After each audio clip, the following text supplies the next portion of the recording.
Now, another important side note, Robert Zimmerman, where has he been? It's been something that many people have been talking about. A deputy with the Orange County Sheriff's Office was in this parking lot and he was shot at. Now, take a look. This is where Orange County deputies actually caught them on Monday night. You can see that is the area where they were trying to cut the fence and break into the home. This is the second floor. It's a double-decker train. A 30-year-old man said that he was carjacked and kidnapped. Heroin, the drug that was being sold in this parking lot today, has been an ongoing and an increasing problem, according to drug investigators that I spoke with out here at the scene. They say they're seeing more and more of it throughout Central Florida. And it was also a learning experience for me, one of the few times I've fired a gun. So deputies walked me through how to safely load it and fire. Health officials have confirmed that the 18-year-old has bacterial meningitis. The sound of these big pieces of aluminum blowing all over the neighborhood was terrifying for the people who live here. It could be as easy as paying for the toll for the person behind you. And the longtime mayor will know if he can keep his job after a runoff. 1 in every 3 American women will experience some form of sexual assault in their lifetime, according to the National Institute of Health. According to this report from the Flagler County Sheriff's Office, they say somehow the dog got loose from the shelter and ran over to a minivan that was parked outside.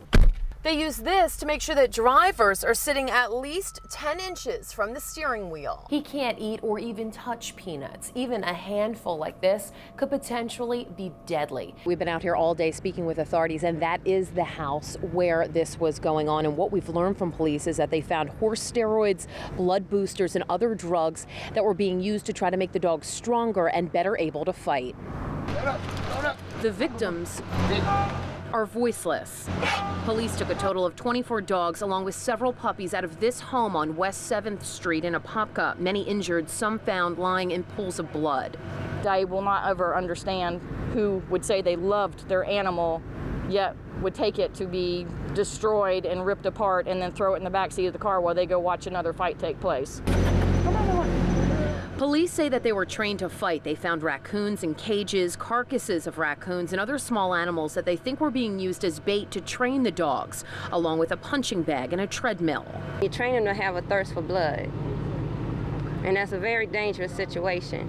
This is the man police say was behind the elaborate operation, Adele Dawson. Police say he was running a marijuana grow operation and hosting people from all over Central Florida at his house for dog fighting. News 13 was at police headquarters as 26 people were taken to jail. Police say several of them brought their dogs to take part in the violence. 2 children were also living in the house watching the dog fight.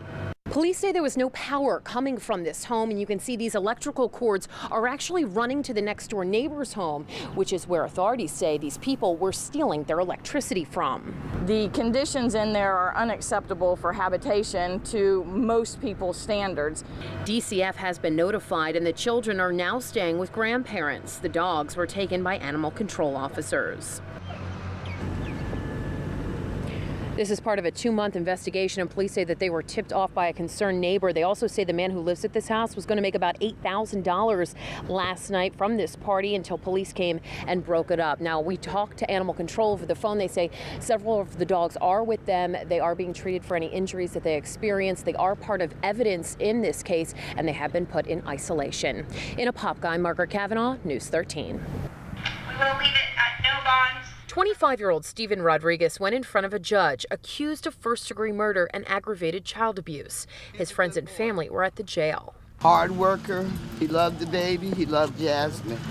According to the arrest report, Rodriguez was watching his girlfriend's 7-month-old son at this apartment complex last Thursday. He told authorities that the infant had been fussy. He was going to change his diaper, but when he picked him up out of his play swing, he dropped the little boy. Then he claims he noticed the child vomiting and his eyes were rolling back in his head. So he says he panicked and started shaking the baby. His public defender says it was a mistake. He's claiming it's an accident and that he did shake the baby after he had dropped the baby. Rodriguez called 911. The paramedics rushed little Aiden to Central Florida Regional Hospital in Sanford, but he was transported to Winnie Palmer Hospital. Neighbors saw paramedics trying to save him. He was in the hands of the paramedics, and they were trying to help him breathe, and he wouldn't open his eyes or anything. 2 days later, Aiden died. Easter Sunday, Rodriguez was arrested. His family and friends say it's a misunderstanding. I don't know what the truth is.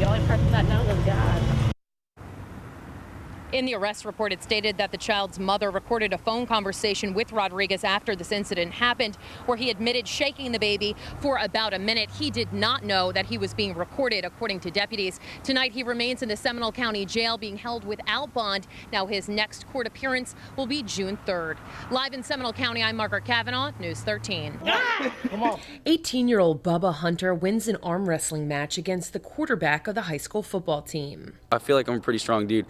He beats me sometimes. And Bubba's also expected to beat the football star in the race for Homecoming King. Bubba and Simone Atkins are both seniors at West Orange High School. Last week, they were nominated by the school to be in the homecoming court. We're not doing this because we feel bad for them or anything like that. We're doing this because we genuinely like Bubba and Simone. Friends say it's their positive personalities that landed them the honor. He doesn't have a worry in the world, and he just is never in a bad mood, ever. Trying to hold back tears, everything, it's just overwhelming. It's awesome for them. Our whole school was just so excited. It was just, they're just a breath of fresh air. The two get a lot of attention. You would think they're running for a political seat. As classes switch and the courtyard is flooded with students, you can see lots of hugs, high fives, and more arm wrestling.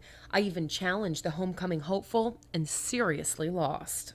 Always just a high-spirited guy, a nice, happy person, and he just brings people together. Bringing the school together one smile at a time. In Orange County, I'm Margaret Kavanagh, News 13. Well, earlier, the sinkhole was 65 feet wide, 70 feet deep. Right now, they are filling it with dirt. I spoke with the contractor who's in charge of this project, and he tells me that sinkholes happen in the state of Florida. However, they are rare, but to have one happen and open twice is very unusual. For the second time in the past week, Giovanni Veloci walked outside of his house to get his morning paper and found this across the street. The sinkhole he had first discovered on Saturday had reopened. I call everybody. I call the firemen. I call the police. People who live here were told that the ground was stabilized on Sunday, but it wasn't. Engineers were out here again Wednesday. Started, like a little tiny hole, and now look at it. Truck after truck came into the neighborhood. Emergency management leaders say the plan is to now fill the sinkhole with dirt, monitor it for 24 to 48 hours to see if the ground settles. It's Mother Nature, so we're working with her. We're trying to figure out what her next step is. Contractors say the next step will be to put more grout around the home and in the sinkhole if their plan to use the dirt doesn't work. One man says he just closed on his new home nearby. My wife was devastated. She's a worry ward anyways. This is what it looked like on Saturday when it first opened up, 20 feet wide, 35 feet deep. Sunday, crews filled it with grout. But Wednesday, it opened up again, bigger than ever before.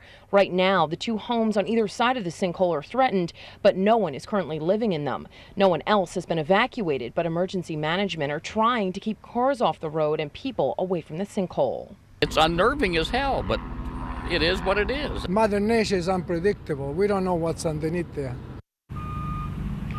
Contractors also say that rain that we experienced on Saturday when this first opened could be another contributing factor as to why it opened again here today. Live in the Villages, I'm Margaret Kavanagh, News 13.